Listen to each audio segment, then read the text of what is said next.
Hi guys, nakaabot naman ni og 475,000 points ang ato ang earnings diri sa Popo. New account na nako karon nga man panigihimo. Sa ato ani siyang i-try og withdraw karon gamit ang Binance account atong sa USDT. So ato ani siyang i-click diri ang add funds. Dahil i-click nato ng trade, then on chain deposit. Dahil atong i-search diri ang USDT. Ano siya? Then ato lang ni siyang i-select ang TRC20. Then ato na i-copy ang ato ang link diha, mao na siya. Then back ta sa ato ang Popo account, i-click na to na atong points, i-click na to ng withdraw. Then ako lang ilisan diha na GCash mo na nakabutang na ko diha kay naka-withdraw na sad ko kaduha sa GCash. So mas nindot mo diri sa USDT kay mas dako-dako ta makuha niya, mas gamay ra siya og admin fee compare sa direct sa GCash.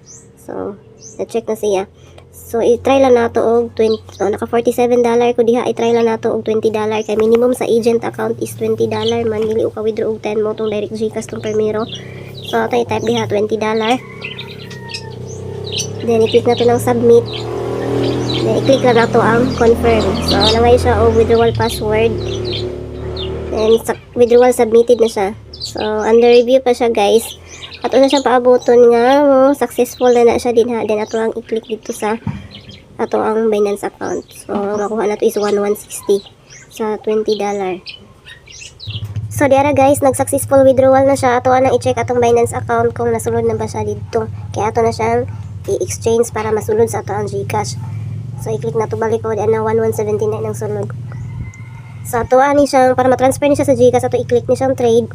Then, ato ang i-select ng P2P. Then, select sell. So, ito lang i-type diri ang 1K, no? Kaya 1K naman nakapin. Then, ang Gcash, kung Gcash di mo gusto i-send. So, mamili ka diya as pinakataas nga rate. So, kaning pinakataas 58.88 kung sa Gcash. Kung Maya is medyo taas-taas siya. So, ito lang i-type diri 1,160. Din lang ako i-select ang all. Kaya di ko man siya pwede, no? Kaya dapat na siya pundo gamay.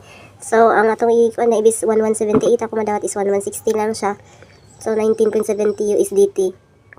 Atong i-select to siya 1,160. Then, mo ni siya mahulat ng tag-chat. Maghulatan ta kung ma-approve na ang ato ang gibaligya nga coin. So, automatic dali na kaayo sa naabot guys. Pero dili sa nato i-click ang payment receipt ato sa ato una atong GCash. O, tara. Nasod na dayon 1,160. So, tara guys. Then, balik na ta sa ato ang Binance account kay na-confirm na nato sa GCash nga naa siya sulod. So, aritas tong Binance account ato na siyang i-confirm. Ato na siyang i-click ang confirm diha. So, nangayo siya og passkey. Nga na siya ka-simple guys. Mas dali rin sa USDT o mas dako-dako ang makuha compare sa GCash. So, that's all for today. Thank you for watching.